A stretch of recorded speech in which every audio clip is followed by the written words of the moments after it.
ہمارا ایک مجاہد، ایک شیر جو کسی سے ڈرتا نہیں، اگر ٹی وی کے اسٹوڈیو میں بھی پہنچتا ہے وہ تو وہاں پر نماز کا وقت ہو جائے تو پہلے وہ نماز پڑھتا۔ اسد الدین اویسی صاحب، آپ کہیں گے کہ جھوٹ بولتے ہو، میرا سفر ان کے ساتھ ہوا، پروگرام میرا ان کے ساتھ ہوا، میں نے اس بندے کو بہت قریب سے دیکھا۔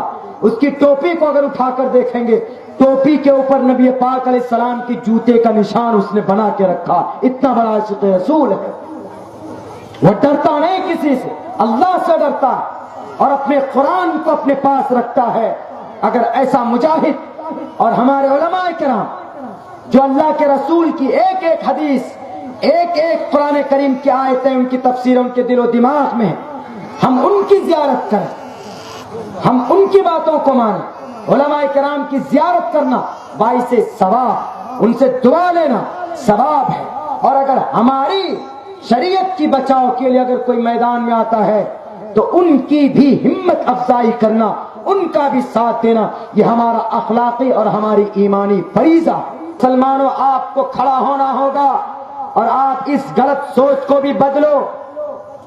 مایاوتی کھڑی ہوئی، چمار کو دلت کو عرش پر پہنچا دیا، لالو یادو، اکھلیش یادو، ملائم سنگھ یادو کھڑا ہوا تو یادو کو آسمان پر پہنچا دیا۔ آپ مسلمانوں نے کا کوئی لیڈر نہیں ہے تو آپ کی کوئی حفاظت نہیں ہو رہی ہے، آپ کی شریعت بدلی جا رہی، آپ کا کوئی لیڈر کیوں نہیں ہے؟ 70 سال سے ہم غلامی کرتے ہیں، ہمارا ووٹ ہم سے چھین کر لیا جاتا ہے، 5 سال کے لیے غائب ہو جاتے ہیں، ہمارا ووٹ ہم سے لے کر اقتدار میں آ جاتے ہیں اور ہماری ہی قرآن کو، ہماری شریعت کو بدلنے کی بات کرتے ہیں۔ کیوں؟ گناہ ہم نے کیا، ہمارا حق ہے ہندوستان کے سنویدھان میں، ہندوستان کی کرسی پر بیٹھنے کا ہمارا حق ہے، پرائم منسٹر سی ایم بننا بھی ہمارا حق ہے۔ مسلمانوں، آپ کا بھی ایم ایل اے اور ایم پی ہو سکتا ہے، آپ اگر چنو گے تو ہو سکتا ہے۔ میں جانتا ہوں کہ آپ کے علاقے میں آپ کی اکثریت نہیں، لیکن کام اتنے اچھے کرو کہ غیر لوگ جب آپ کا ووٹ ان کو مل سکتا ہے تو آپ بھی اپنا لیڈر اور قائد ایسا بناؤ کہ ان کا ووٹ آپ کو مل سکے۔ اگر کوئی لیڈر کھڑا ہوتا ہے اپنے قوم کو بلند کرنے کے لیے تو ہم مسلمان ہی کہتے ہیں یہ تو بی جے پی کا ایجنٹ ہے۔ یہ نظر نہیں آتا تنہا طلاق کے بل کو اکھاڑ پھینکنے کے لیے پارلیمنٹ کے اندر چلاتا رہا وہ شیر، دہاڑتا رہا، لیکن پھر بھی ہم مسلمانوں نے اپنی آواز بلند کر کے ان کی حمایت نہیں کی۔ ہمارا کوئی لیڈر کیوں نہیں، ہمارا کوئی قائد کیوں نہیں، ہم کیوں نہیں اپنا قائد تسلیم کرتے، ہم اپنا قائد بناتے۔ ہماری سب سے بڑی بد نصیبی مسلمانوں یہ رہی ہے کہ ہمیشہ ہم بٹتے رہے، ہمیشہ ہم نے بانٹنے تقسیم کرنے کا ہم نے کام کیا۔ بہت سے جلسوں میں بھی دیکھا جاتا ہے مولانا صاحب بیٹھتے ہیں، کفر کے فتوے لگا دیتے ہیں، یہ کافر، یہ مشرک ہے، اور راجنیتی کے اسٹیج پر جاؤ وہ مولانا بدر الدین اجمل غلط ہے، اسد الدین اویسی وہ تو بی جے پی کا ہی ایجنٹ ہے۔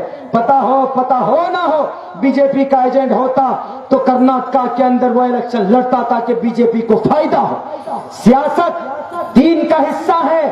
اگر کوئی ہمارا عالم دین ہم سے کہہ دے کہ مولانا عبداللہ سیاست دین کا حصہ نہیں ہے، اس لیے میں اسٹیج پر بولتا ہوں۔ کل بھی میں نے 3 پروگرام کے اندر اپنا لوگوں کے سامنے یہ پریزنٹ کیا تھا کہ سیاست اسلام کا حصہ ہے، سیاست کا مطلب خدمت خلق ہے۔ اس دھرتی کے سب سے پہلے پرائم منسٹر حضرت عمر فاروق تھے۔ اگر ہم نے سیاست کو غلط سمجھا تو یہ ہماری بد نصیبی ہوگی، یہ ہماری بھول ہوگی۔ سیاست خدمت خلق ہے، لیکن صحیح طریقے پر کیا جائے، اس کا غلط استعمال نہ ہو۔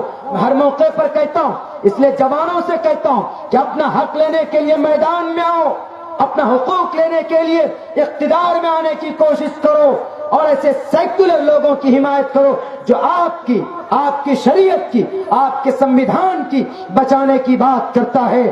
آپ ایک پلیٹ فارم پر آؤ، آپ سبق لو ان لوگوں سے جن کے 33 کروڑ خدا ہیں، وہ ایک پلیٹ فارم پر ہیں۔ ہمارا ایک خدا، ہمارا ایک نبی، تو ہم 33 کروڑ پلیٹ فارم کے اندر کیوں بچ جاتے ہیں؟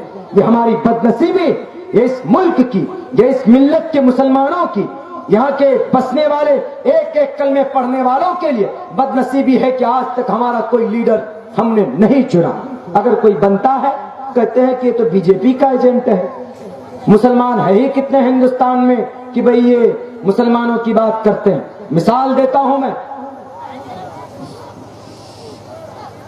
کرناٹکا کے اندر Congress 72 seat, J D S 38 set.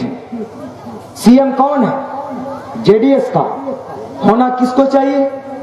Congress کا، کیونکہ اس کی 72 سیٹ تھی، لیکن نہیں، کم سیٹ ہے۔